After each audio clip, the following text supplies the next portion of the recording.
உங்கள் வீட்டில் வைகாசி விசாக special mood வந்து ஸ்டார்ட் ஆயிடுச்சு. இந்த விசாகத்துக்கு மறக்காமல் மாம்பழத்தை வச்சு மாம்பழக்காடி ரெசிபி செஞ்சு பாருங்கள்.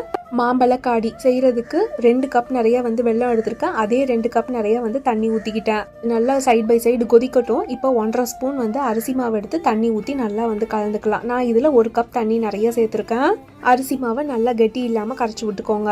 வெள்ளைப்பாகு நல்லா தடன்னு கொதிச்சதுக்கப்புறம் கட் பண்ணி வச்சிருக்க ஒரு மாம்பழத்தை ஃபுல்லாக வந்து சேர்த்துட்டு கொஞ்சமாக ஏலக்காவும் வந்து சேர்த்துக்கிட்டேன். மாம்பழம் சேர்த்து மறுகொதி வந்ததுக்கப்புறம் ஆல்ரெடி கரைச்சி வச்சிருக்க அரிசி மாவை இதில் சேர்த்துக்கலாம். இந்த மாதிரி கொஞ்சம் கெட்டியாக வரும். இப்போ இதில் ஒரு 1/2 முடி தேங்காயில் பால் எடுத்து வச்சுருக்கேன். அந்த பாலையும் சேர்த்துட்டோம் அப்படின்னா சூப்பரான மாம்பழக்காடி ரெடி. இது வரைக்கும் சாப்பிடாத டேஸ்ட்டில் ரொம்பவே வந்து டேஸ்ட் அலாதியாக இருக்கும். ஃபைனலாக நெய்யில் முந்திரி திராட்சை வறுத்து போடணும் அப்படின்னா நம்ம போட்டுக்கலாம். அது வந்து நம்ம ஆப்ஷனல் தான். உங்களுடைய கன்சிஸ்டன்சிக்கு ஏற்ற மாதிரி தேங்காய் பாலை கூட்டியோ குறைச்சோ வந்து சேர்த்துக்கலாம். செஞ்சு பார்த்துட்டு எப்படி இருக்குன்றதை மறக்காமல் ஷேர் பண்ணுங்கள். நாளைக்கு பார்க்கலாம்.